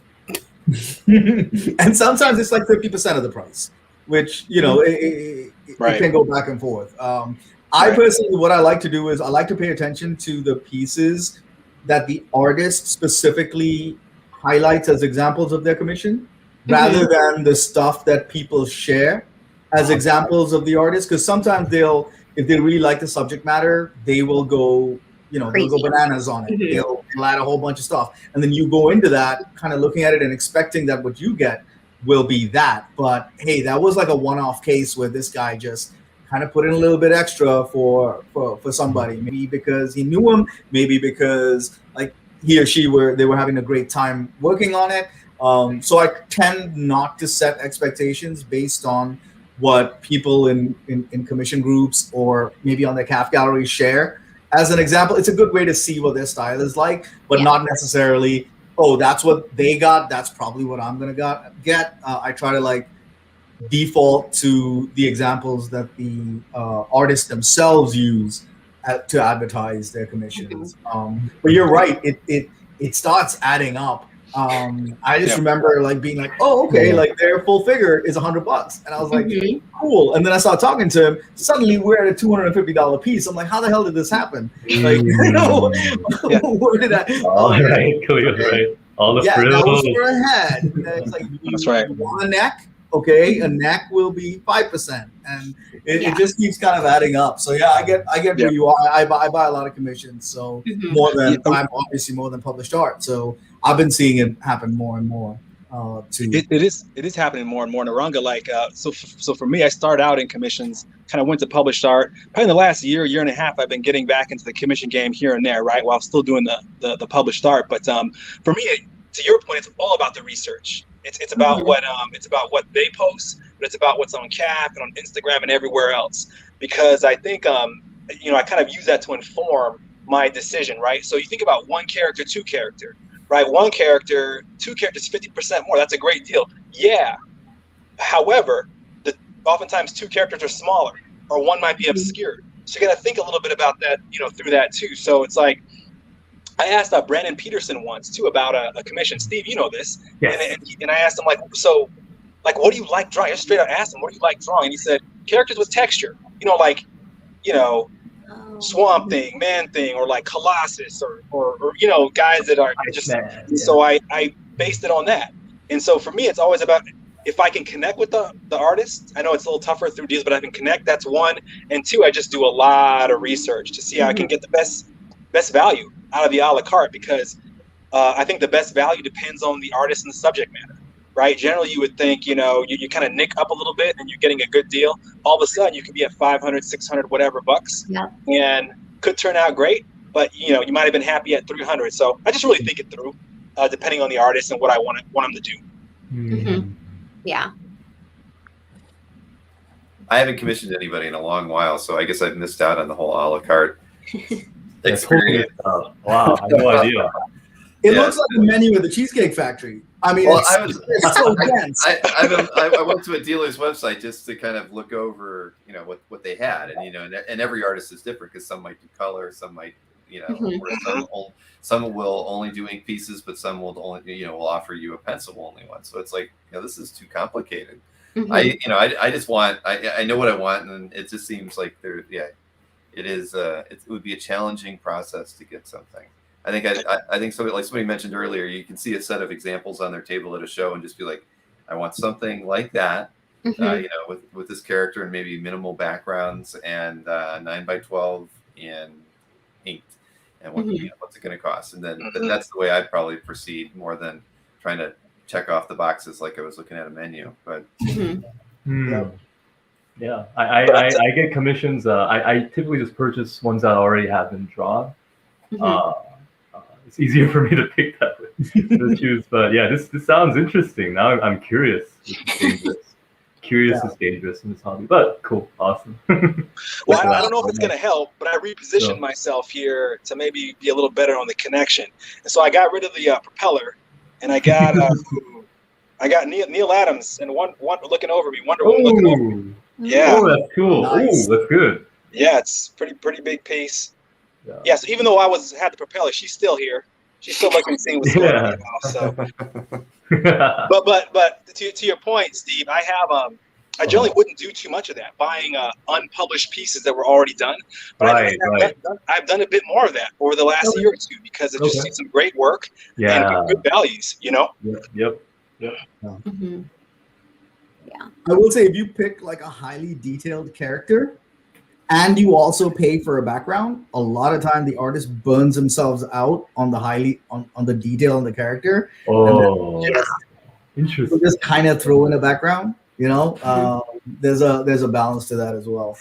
It's tough because backgrounds matter too, right? They can matter. They can have a big influence, outsized influence sometimes. So. Right. Well, so Annika said she'd rather just kind of know, right? The options are like, What about you, Steve? What about you? You and Eranga, do you like the options, or would you rather? I mean, I haven't even done it. I think I'd be one of those. I don't know if this is old school now. I just feel like just do it, whatever. Like, I'll charge me later. Like, what dangerous? But again, like, please, just do this and whatever it takes, to get to that. But yeah, I've only really commissioned like myself twice, and Jay Lee and Mark Bagley, and they were, they did great. And it wasn't like this. I don't know if this is like something everyone does now, or if certain artists do it, a la carte option. But whatever works. Yeah, I mean, it sounds cool. If it floats your boat, sweet. I'm pretty open-minded, so I'm curious now. So maybe I'll check out the scene and see what's going on. I like having the options, but probably not to the level that it is. Okay. At this point. Because having those options does open up that work to buyers with different price points too, right? Where if you just offered a full figure with a background, you're pricing out people who probably can't afford it or whatever. So you are being a little bit more fan friendly, but also as an artist, you're taking care of yourself and the effort that you put into it. So I have, I do like that they offer that. Probably kind of scale it down to some important few. Just work the rest out. Yeah. Very cool. We'll see where it goes. Yeah, it's I think 80% of my commissions were done at a show, right? Because I did that early on. It was more when 50, 100, 200, you know what I mean? And they could get them done there or shortly after that. So that's where a lot of mine came from. So it is a little more of a process now, which is fine. But yeah, because it's a process, I find myself really kind of thinking it through when I'm going to make that step. Yeah. Right. Yeah. It definitely lets you overthink. And I'm like, I want all this. And then I'm like, I don't know if all this is the right choice. And then I'm just like, they're like, I still haven't heard back from you. I'm like, you gave me too many options. Right. It would be great if at some point somebody actually put what you said down, Annika. They said feet. $30 more. Oh no! I'll get it. Or like a per foot option. A per foot option. Oh, I blame the CDC board for all the cheap stuff. Yeah. Hey, I just want to say real quick to Fish and Larry Tun. I said in the green room, these guys heard it. I told them I was cosplaying as Duke Fleed tonight. Oh. It wasn't an accident. Nice. Oh man, I love that. That's I think we all should do that one, in a future show. Just cosplay as you, Bill. What the? Well, great conversation, Anika. I'm glad you brought all that up because it's something that I never even really would have considered. And I'm on most of the dealer sites all the time, and I don't really read through their commission options, even though I should. But because I'm not in the market. But yeah, I didn't know it was that granular. You could really pick and choose different things. So Yeah. cool. Yep. All right. Well, let's see, Kahlil. I think we're going to look at some art choices from you right now. All right, cool. Cue the technical difficulties. I'm going to hold my breath for the next 120 seconds. It was a damn fan. Blame the fan. All right. Yeah. So this is so what I thought about considering my fellow conversationalists tonight. I focused on some non-published stuff, more some commission work, and this is Eric Canete, who, if y'all haven't seen his work, he's one of my favorites, man. He just provides this uniquely stylized take on characters that I'm just impressed with, whether it's full color like this or black and white or black and white Copics. He's just one of my favorites. And I'm not sure if we've had him on the show, Bill, so I felt that was a little bit of a travesty. I needed to get Eric on here. So this is a more recent piece, I think posted last year by John Jay.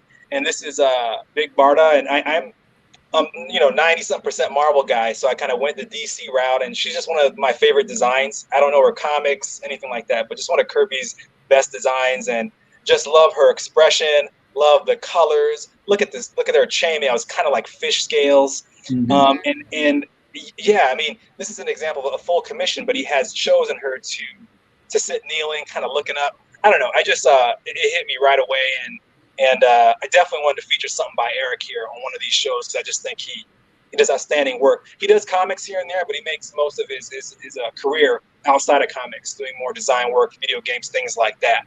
But absolutely love this one. I think it's a real treasure. I'm sure John Jay feels, the owner. We're so blessed with good talent this generation. I'm in awe. That's all. Keep going. Canete does like fantastic work, man. I mean, he's also got like, this one's a little bit more static, but the color does a lot of the talking. Right. But he does fantastic like in motion stuff, like almost on par with. Well, I won't say on par with DWJ, but you know what I mean. Like it's really great stuff in motion. If anyone, I mean, I think everyone should check out his YouTube channel where he goes through process videos of how he does this stuff. He does a lot of like mixed media, so he'll do it digitally before he actually goes in and paints some of these. Man, great pick. I love this guy. Yeah. Kirby eyes. I love the comment. Gave it Kirby eyes. A lot of the our current generational greats, they are so good, I think, about knowing about history, right? Like who came before them, standing on the shoulders of the giants. I see some parallels, and it's just awesome with their own take, obviously. Too.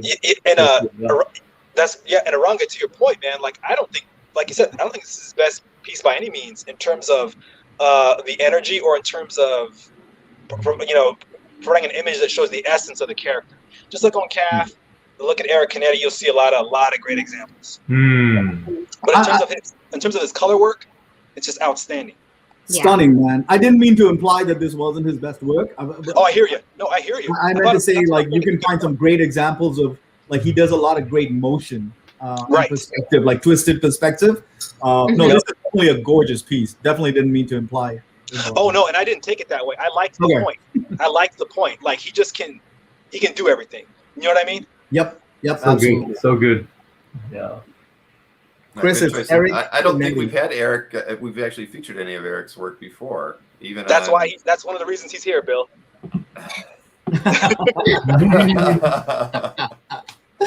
Oof, the shade. Yeah. Oh no, that's not shade. That's not shade.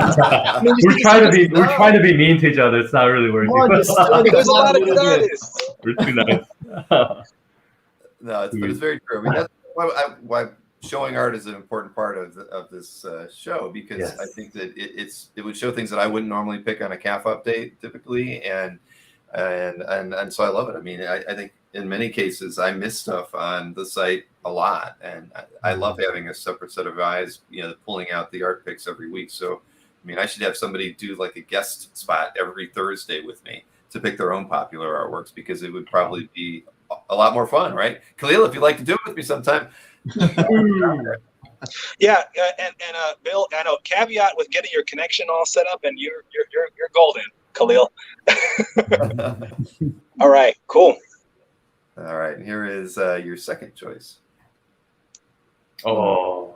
Wow. So this is in the gallery of Mr. Summers, David, the son of Ascani, David Ascani's son, hero on Capt. So he has his gallery is pretty much cable centric, but this is German. I'm not sure if that's how you say his first name, Peralta. And I think it's just an outstanding commission piece, man. And again, went the commission route. There's just a lot of depth, right? Go from left to right or right to left. You're moving a lot. That was the first thing for me. And then, it's the essence of cable, right? I mean, he's firing, yelling, guns blazing. So look at the scenery, right? It's that dystopian, scary future he's trying to, prevent. And then the other thing too was his left hand. He's holding this big gun, but it looks like a building too. I don't know if Peralta meant to do that, but I thought that was a great kind of optical kind of thing you're trying to figure out while looking at it. But great energy, and obviously the colors are there too. David actually, I saw this piece on his gown. He made me try to figure out, go and get a commission myself. So I'm getting one from Mr. Peralta, and I'm looking forward to it. But this is just another outstanding commission. This almost reminds me of like the Marvel masterpieces kind of your like the really early sets. Just like the amount of detail and like the loving care. It's kind of there's a feel. Vintage is not the right word, but something it's just kind of just a suave brush. Really, it's fantastic. Yeah, right. And yes, Mark Hay does rep Peralta splash page art. Sorry, yeah, I just saw that question here in the chat. I was gonna say Steve kind of nailed it, like right on there, like with the comparison to the card art, right? It's exactly what it is when you look at it. But like, look at the detail he put into it. Like his left arm, the techno-organic virus is going bananas. Yeah. Like he even went that far. And when you think about Cable, he's a good commission subject, right? Because he's got a lot going on. Different colors, different, the costume's pretty involved. His eye, guns, you know what I mean? So if you're trying to kind of maximize a commission, he's a good choice for some artists. 100%. Yeah. Yep. The Summers family. One of their best. Yeah. Oh yeah. Very cool, man. I was actually double checking on Mark's site that on Splash Page just to see, and I guess they're planning on being at New York, German as well. So they have a commission list going out for that right now, and there's prices, and it's not complicated actually. It's like I think there's only 2 options. So yes, I got we saw Beta Ray Bill earlier. I got Beta Ray Bill coming from Mr. Peralta at some point here. Oh wow! Yeah. Good choice. Nice. Very good choice. Nice. awesome. Hey, Anika, Fish is saying that each one of those pouches is a prop, so you got to pay for Be a lot of props. I need to see a comic where like just take stuff out of the pouches and use them, like every single pouch, like just like MacGyver style. Yeah. Someone like cotton mentioned balls and like wine. Marcus mentioned this is the no feet option. Oh. And we know there have been a lot of no feet options done of renderings of Cable over the years. Yeah. I think that's the only way to draw him, FYI. I don't think anyone has reference for what Cable's feet look like. I like that. Where George said a prop charge is BS unless they're holding another character.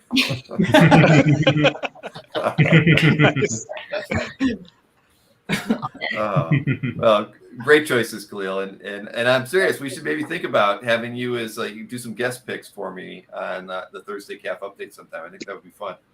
I'm all about it, Bill. I'll we'll talk with my wife after this show's over with, and make sure we carve out the time. I think she just thinks I'm like, yeah, I'm actually on YouTube. Here it is. Yeah, there's more than 80 people watching us. That's right. That's right. Check out this audience. Sounds good, Bill. Thanks. All right. Okay, so Eranga, you get to do our last topic tonight. Okay. It's gonna need the rest of this. Okay. So I think I need to preface it a little bit with a tiny bit of preamble. So if you guys will be patient with it, my topic is separating artist persona from art. Right? So it's really easy for this to kind of go off the rails. So I'd like to kind of just start off with a little bit of a disclaimer and say, I'm not gonna name names. I mean, we're in a small enough community that everybody knows, what we're talking about here. I'm not gonna discuss, their actions. This isn't about the inciting actions or whatever. It's about your relationship to your art. Okay. And just want to kind of focus on how the art affects you. So this can apply to art you already kind of own, art you were considering purchasing, et cetera, et cetera. So I don't want to get lost in the quagmire and thinking that we're only talking about this from an artist's political viewpoint or just their own moral grounds or whatever. We're also talking about personal experiences with artists, right? I mean, you could have had just a poor personal experience with an artist and kind of how that erodes the value you place on their work or not. Just because I'm a certain way, I don't expect other people to feel the same way. As someone who does more or collects more commissions than published OA, dealing directly with the artist, there is a certain level of intimacy there, more than you get from if you're only buying stuff from the secondary market or through a rep or stuff like that. So there's definitely a little bit more of a connection to commission work. But even on the secondary market, even though it's a little bit less personal, and you can kind of excuse it by maybe saying, hey, you know what? There is no direct interchange of cash. There is not a direct financial transaction with the artist themselves. You're buying it from somebody who bought it from the artist, right? So there's those situations. And then there's always the idea of how you're going to be viewed by your peers, right? So based on kind of the art you own. When you get into stuff like published OA, I guess there's a lot more of a financial component to it. Because, I mean, let's get real. If you're talking about something that's like, I don't know, $50,000 piece of art or whatever, are you really going to, or can you afford to have, your view of an artist's color? Maybe you might not have the emotional connection with it, but can you afford to have it color what you want to do with it, whether you're hanging on to it or selling it, and stuff like that. And finally, in the discussion is, have you guys, without naming names, have you seen in your experience, and I think this would happen more to commission work, have you seen the value in the market of those artists? Their actions move the needle. Let's put it that way. Have you seen it move the needle when it comes to either unpublished or published work? Because, and this is solely my opinion, I think the larger the body of work that artists had, the effect on, or from a financial perspective, on or the valuation of their work, it's really hard to move that needle. The larger the body of work they have. But if they're a more recent artist, like say last 5 years or something like that, I think you definitely see a drop in that. So basically, those are my stuff, and I do want to make a disclaimer. I personally have really very personal connections to my art, so I have a really difficult time separating the artist from the art, and I've gotten rid of art in the past because of that. On the flip side, I've kept art because I just really freaking loved it, and I was like, man, I've got to do the mental gymnastics necessary for me to hold on to this piece. And there's a couple of pieces in my collection where that is the case, and I was like, all right, I am gonna hang on to this. So it wasn't, hey, is this the hill I'm gonna die on? And I try to play it on a case by case basis. That not everything is equal, and stuff like that. So with that, I'm just gonna open it up to you guys and see what your thoughts are on that. Great topic, great insights. One distinction I'll draw. I think everyone's human, right? So they're just someone might be having a bad day. If I have an interaction with someone, or they might be tired, etc., jet lag. I've had some I guess encounters, not really many, just a couple where it was like maybe a little dicey, but that's totally fine. I think it gets a little alarming when someone has a public reputation that's not good for bad behavior. It's public. It's so bad. It's been repeated, this habitual bad behavior. And I agree with you. These are considerations you have to think about. With regards to, even if you're a really cold person, you don't care about stuff, it can affect value too. At the same time, I do agree with you also that if it's like an OG legend, I can name XYZ. There have been lots of, maybe some have been culpable of just bad behavior as well. Just that's been chronicled, that's known. But it seems almost easier to just say, oh, whatever. Like it was legend A, legend B, like just the art is more at the forefront, and those are almost dismissed more easily as human foibles. So it's complicated. It's really complicated. I will say that there's been an occasion or two where if I haven't known the artist well, but I like that art, I do kind of just do a quick search. I want to find out more about the artist before I commit to purchasing. And there has been one case where I was like, ooh, red flags. Oh, no wonder. I was like, no wonder this pretty good art is still available. Like some people know, some knew that, perhaps something I didn't. So, I've seen cases where I feel like some artists, they've definitely taken a hit to their value. They might not be in demand as much as they used to be, perhaps, whether it's for commissions or even I see fewer assignments from the big publishers, right? And I have a feeling that might be related, but yeah, that's my take. No, that's great. Yeah. Yeah. A lot of sense. Mm-hmm. So I guess for me, right, thought about this more recently, just because I've gotten to know collectors over the last couple of years that I would say I trust. Right. So, way back when commissioning pieces, I was at shows. So that's where most of my commissions come from. And my thing was my interaction. Right. So I think I'm relatively newer to social media and just kind of being in the know in terms of artists' reputations from others. Whether it's Eranga, maybe political leanings, whether it's how they've dealt with other people in the past, right? So I think that's a little newer for me. So my thing was always what is my interaction with that? Because one of my things in my head is it's not to judge. I think we've already kind of all been on the other side of that in certain times in our lives, and that isn't just this stuff. That's in general. So so what was my experience like, and that informs my thoughts as far as going forward. So more recently, right, I've been thinking about this and thinking about my collection and stuff I already own. I will say that I have not purchased things on a go forward basis based on experiences I've had and things that I've found to be true by some artists through my network of folks, right, or just doing that research. So that's been the case.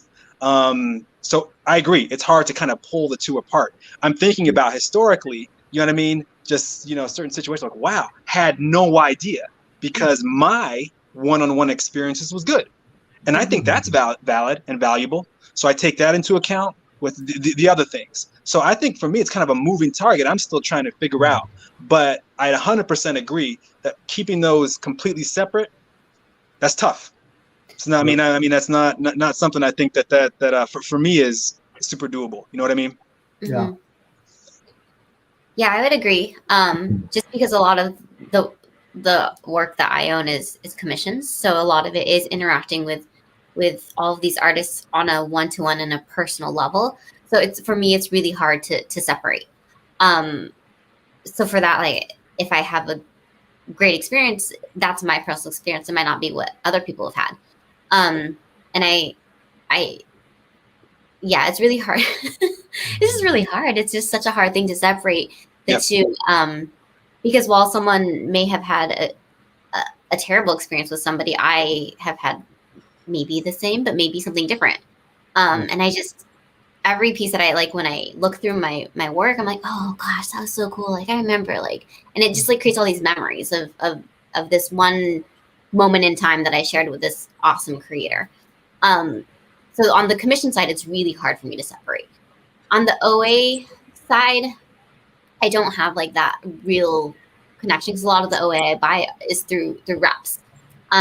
So that like that one's really hard though, because that one I can be like, oh, I don't know you. Like I read this about you and and I'm like, oh gosh, like, but you don't know if that was just like an off thing. Or so if it's like habitual, then yeah, 100%. Like I'm gonna.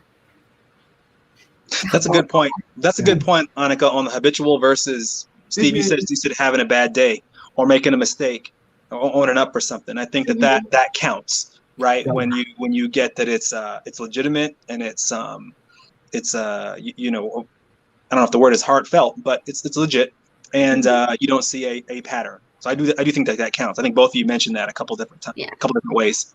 Yeah, because if you don't do your research, if you're going to be so mired into that you hold such a personal connection to your art, but you would pull a hair trigger move like judge somebody based on something, a single interaction or something that was reported, if you will. The other thing is I try not to judge people that own the art from somebody that I think is 100%. Whether they're a scumbag or whatever that may be. But there is this general kind of thing that happens where a person, not everybody is mired in social media, right? Some people are blissfully ignorant, don't care, they don't want to know their artist, they just love the art and they kind of want to hang on to their art, right? Maybe specifically because of this, like the don't meet your heroes stuff. Like I just want to have this art. I don't want to meet you. I don't want to find out that you're a scumbag. Whatever. I just own it. And then but it's impossible to exist in the vacuum because the second you share it, someone's gonna show up and be like, "Do you know you own this art? Like, is and suddenly it's Judgment City, right? And so it's something I personally try to steer away from. Like, hey, that's not for me, but you own it, you have it. Hey, good deal, and I'd expect the same kind of leeway for me and my art. So I just thought it's definitely a touchy kind of thing because there's a mix. It's a mix of multiple things, right? There's politics. There's anything, you name it, moral grounds, religion, whatever that may be. There's so much that goes into it, but I definitely wanted to keep the inciting incidents out of it, but speak specifically about. Well, it's something that's a little more relevant because of what we've been going through the last couple of years, right? I mean, it's just there are things that we're involved with in terms of this pandemic, and I'm not going to go down that path, but you know what I mean. It makes us think about things, right? A little broader, and then when it comes to the art, I mean, myself thinking about that connection too. So yeah, I think it's everyone said it's tough, but it's something I'm figuring out. And we'll continue to figure out. And this is more for the stuff I've gotten over in the past. I think it's a little clearer for me as far as the go forward. Yeah. Right, like the potential future purchases. Right. And some of these artists, like not everyone's like a social butterfly, right? Like not everyone has like tip-top social skills. So that's another thing to kind of give some white bird to perhaps. And and the good news is, I'll say, maybe like I remember someone maybe was a little tired or rude or whatever, jet lag. The good news is that I could kind of tell this isn't the person's true self, and then over time, like maybe you're peeved in the beginning a little, but then over time, just the body of the art itself speaks. If it's so good, I'm just like, oh, it's all forgiven. The art's so good, whatever. Like all respect, all respect. I can say my peeve, like whatever. Years ago, it's completely gone now. Well, it's not unique to art, right? We think about in terms of entertainment, musicians, other kind of art, actors, actresses, all that stuff, right? So we can view it in the same vein. Right. And then in the chat, Craig asked like a really interesting question, like, what do you do if you already have a piece by them? Yeah.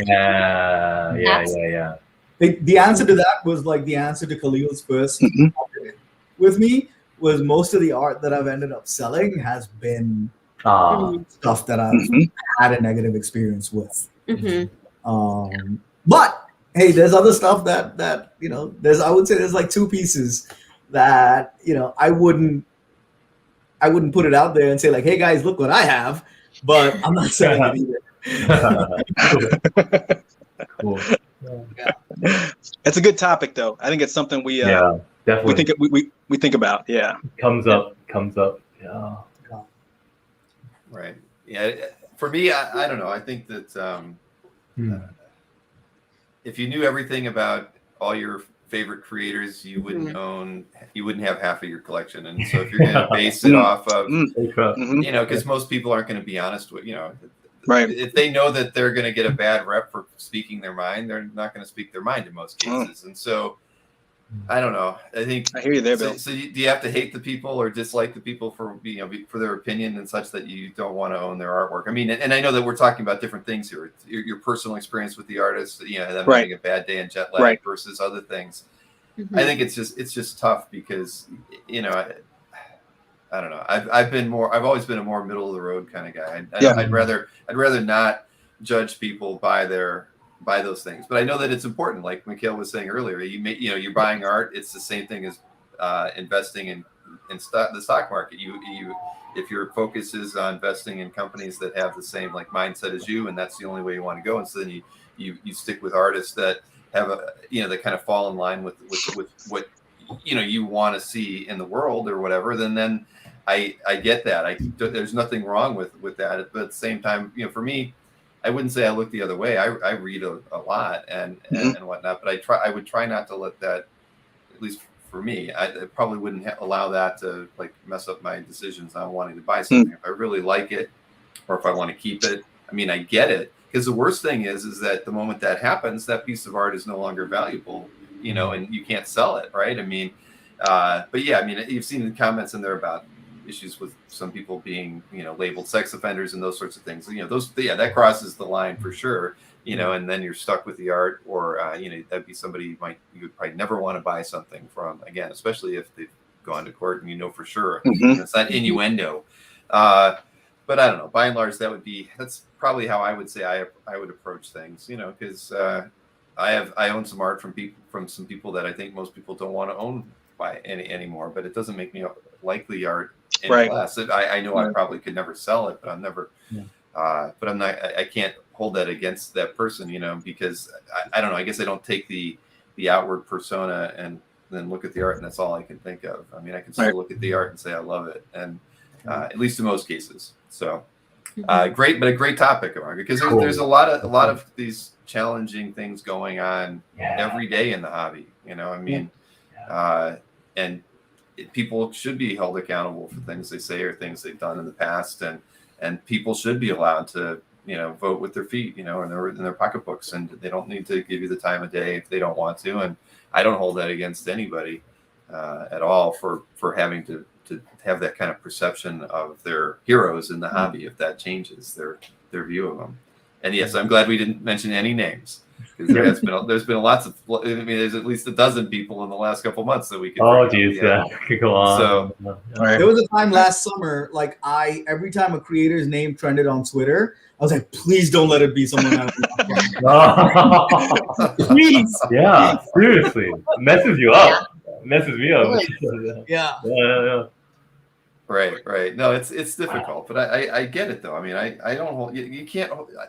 I don't. I don't know what the word is. You know, I can't fault people for their convictions, right? I mean, that's everybody's got them to different degrees. Everyone's different, yeah. You know, and I think that's the way you got to go. I mean, but again, with this, like we were talking about earlier, that's why I love the hobby. I mean, everybody comes to the hobby with their own mindset on collecting and their approach to the creators that they love, and that's what makes this hobby so much fun. It's not.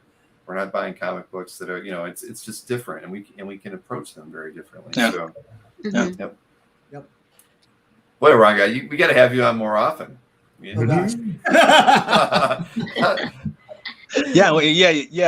Keep wearing those shirts like that, man. I dig that. That too. Yes, exactly. Now, listen, here's the thing, right? I mean, I can, but pretty soon Duke's gonna get suspicious because he's gonna get down to like nothing in his wardrobe.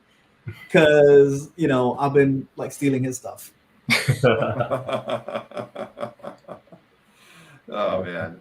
All right. Well, that was great. Well, so Steve, you get to bring us home today by all right. that you selected. Thanks for everyone for sticking with us. I won't belabor these, but yeah, it's been fun. Yeah, it's great.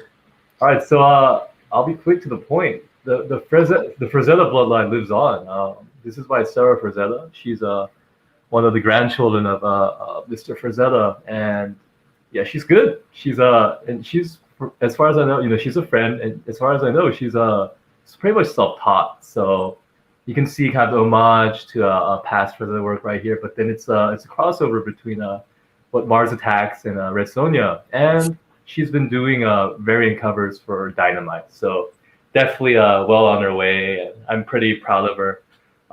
Quick aside, I've been pandemic-wise, lots of more free time than usual. I've been writing some fiction, got some short stories published in literary magazines, and she actually, I was like, Sarah, can you do, if I ever finish this novel, would you be willing to do the cover? She was like, yeah, count me in. I was like, yes. I was like, that made probably my month. But anyway, but yeah, so she's awesome, great human being. We've been talking about artist, personas, amazing person, and yeah, she's awesome. You can just only gonna get better, even, right? So lots to look forward to.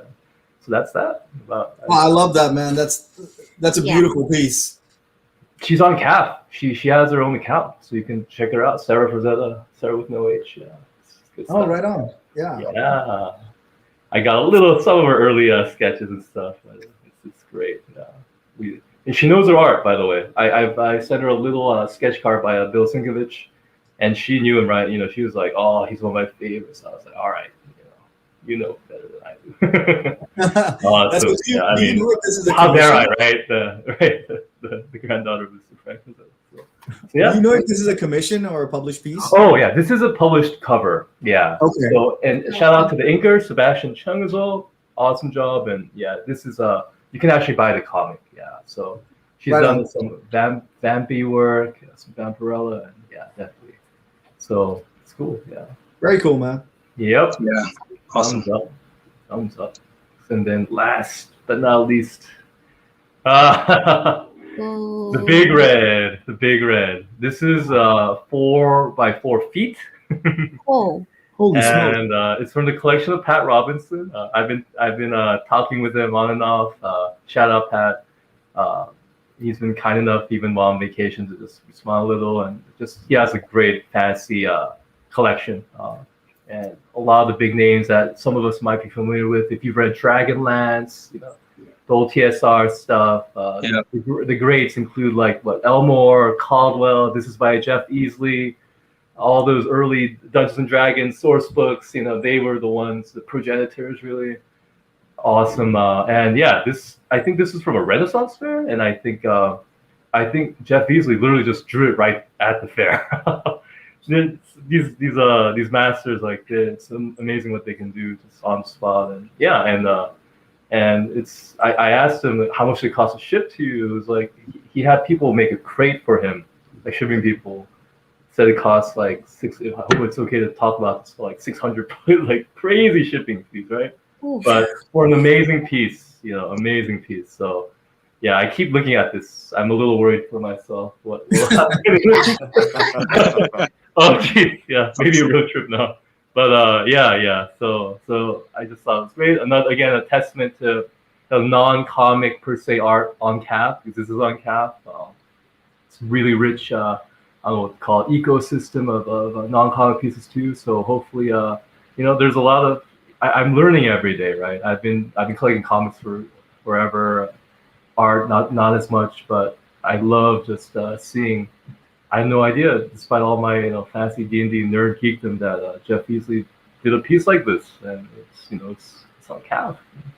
Lots to learn about. Hopefully, comic people, other genre folks are able to keep spreading the word, sharing good art, learning from each other. So yeah, it's nice. PB football team will run through this. Yeah, what I'm always impressed with these painters too is you see on the right there, it's mostly dark, right? Mm-hmm. I like when you can kind of take one palette, whether it's kind of dark shadowed here on the right or even a color, and just still get the texture and the art and appreciate what they're doing, because that's easier said than done. Yep, definitely. Jeff Easley is a master of lighting. If you look at his old D&D source book art, just every single one, there's always a sense of mystery, because it's a different kind of minimalism, I would say. And he's just it's awesome, because you can, like, if you are versed well enough in the field, you can easily distinguish each master's work from the other. And yeah, it's great. And I think I mentioned this earlier, looking at everyone else's art, all three of you guys, we're so blessed with good talent this generation. And that's the same with fantasy art. Like, I haven't really talked about magic art this session, but magic, it's been a breeding ground for, I think, really good talent. Almost like a coronation site, I think I mentioned in an article I've written, because there's some really good talent out there, and a lot of them get to be known through magic art. And prices are crazy. You'd be shocked. Like, I think modern art, like there's been a sale of like $150K plus for a piece that was drawn maybe last year, and it's a fantasy piece. Yeah, and it's not, people are wow, but then there's another one that sells for something similar, right? And it's just it's thriving. I'm happy because all my geek buttons are pushed, like comics and art, anime mentioned, fantasy, and so yeah, it's we're in good hands for this generation as well going forward, and they pay their respects to the history, the ones we came before. I'm picturing you, Steve, with this big geek panel in front of you, pushing these big buttons. Plenty have been pushed today. Thanks to everyone. I can't wait to read all the comments too later. Thanks for everyone. Yeah, amazing. Yeah. Well, you should definitely, when you're ready to go back to cons, you should check out that IX Art Show that is every October, and it's in Eastern Pennsylvania, because they usually have about 250 science fiction fantasy artists there. They have two shows. Nice. There's a main show, and then they have a separate show that's back at the hotel just on the weekend. So it's just absolutely amazing, and it's still a market that you can find a beautiful painting and not pay 4 times what you think you would if you were buying that someplace else. So it's but they are going up. I mean, it's a market that people are really discovering now. And Yep. But yeah, you would love that show. And Easley's been there. I've met him a few times. He's really, really cool. And but that's the neat thing. It brings in all of the top sci-fi artists typically, or people working at in that genre today. So, and it's a 5-day show, so you can literally, it's like a Wednesday through Sunday. So if you can only get there during the week, or you just do the weekend, you're still going to see them. Awesome. I tell you, Steve, when it comes to non-comic art, my head might explode if I ever saw the original paintings to the first. You mentioned Dragonlance, the first round of the Larry Elmore novels. Spring Dawning, Winter Night, and Autumn Twilight. Those were seared into my brain even as a little kid, man. Yeah. Prices are going crazy because they were such, part of like kind of almost the mainstream, right? They were bestsellers even back way before Game of Thrones. So prices are going nuts, right? And it's I love seeing it. And again, like the games are going strong. Magic and D&D better than ever, internationally and like digitally. It's happy. It's been good, a saving grace for me also during these pandemic days. Something to do, right? So it's good. Yeah, I encourage more, I guess, exploration by anyone who's curious. Happy, I guess all of us, we have Capt, so happy to get messages, do our back forth discourse. It's all happy. It's all gravy. Yes, it is. And there's like I think 3 or 4 science fiction fantasy groups, just like the comic art groups out there, with selling as well. Yep. So, and I mean, I've got some in my Capt gallery, and I get contacted a lot about selling it. But the stuff that I own, I would never let go of, just at least not now, because I just love it so much, and it is sort of hard to find some of that stuff. But great picks, and we had a great show this evening. Anika, Steve, it's great to have you both on for the first time. I appreciate it. Yeah. It wasn't as bad as you thought going into it, right? We did an event with each other. It was great. Oh, it was awesome. Good. It's been so fun. I loved it. Thank you for having me. Oh no, it's our pleasure. Trust me. And anytime either of you want to come back, please let us know, because we're looking for people to fill the upcoming weeks. And if you've got something you want to talk about, or even just a question you want to pose to everybody, I think we can just we can have you back anytime. Thank you. Thanks everyone. And hey, I will just promote my thing tomorrow just once. I'll show you a couple images from it. That's the thing we're doing with Bruce Timm. I mean, Bruce Timm won't be there. It'll just be Albert and I. But Albert wanted to do a special art drop, and it's a members only, kind of being able to buy the artwork. Yeah, the chat will be anybody can watch it, but the only people that can chat are people who are actually members already. And it was just I presented the idea to Albert, saying that we're trying to figure out how to raise a little bit of revenue to help me out with the fees and stuff that we have going on Comic Art Live, because I brought my son on to do a lot of video editing, and it's a lot more work than I thought it would have been. So Albert volunteered. He's like, I'll do a members only thing with you. And so we worked out, because usually I get a little commission with the art sales that I do for anybody that we've worked with, even the dueling dealers. But on this one, I said, I don't, no commission if you would do something like that, because if we could do something fun and maybe even make it a regular thing, it would be a benefit for people to be members if I can get other dealers to maybe do exclusive art drops and whatnot. So yeah, I'll show you some of the artwork that we're gonna present tomorrow. I'll go quick. So, and there's no prices or anything on this either, just so you can see that it is actually good Bruce Timm art, and it's pretty much what you would expect from a regular art drop that you would get from Albert. So there'll be definitely the sketch covers and his usual pin-ups, and then some you've seen him from Timm before, these really loose pieces that he does for prelims. Nice Black Panther. Ooh. Kahlil. Yeah. That Conan's rad too. Yeah, I know, an homage to Smith there. Yeah, that was awesome. And I know this is getting sold as a pair.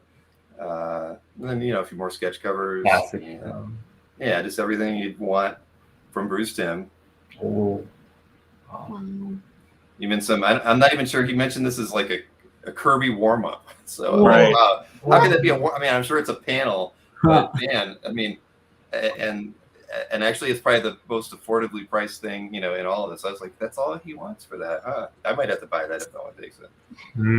Oh, hold on. Was that a Mystique? That was a Mystique. Just zip past? Yeah. Good. Okay.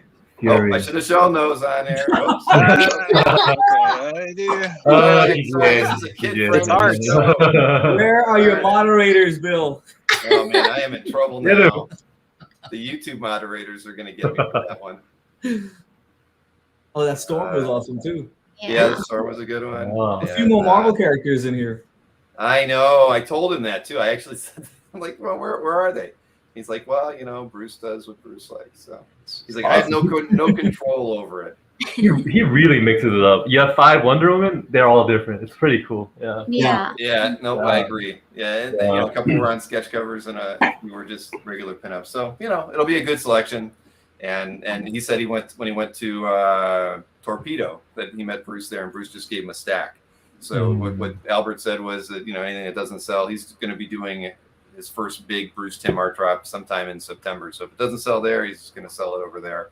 So again, I'm just happy that he was willing to do it, because it's just, again, anything that helps the channel and helps the hobby. It does a little bit of good. I'm always up for that. So outside of that, thanks to Gektex, I saw you became a member during the show. So I appreciate that very much. And again, great show, everybody, and I'm so glad everybody's hung out with us this long. Oh, and see, as soon as I say that, Kahlil is like, I'm done. I was going to thank Kahlil for inviting me, but he held out. He's like, I'm out. He's back. I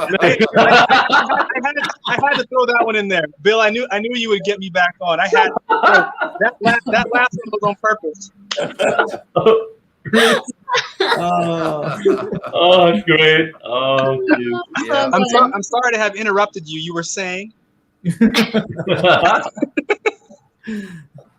Well, you were gonna get a thank you for inviting Steve onto the chat. I was gonna say thank you. Missed out on that. Boom, you've gone.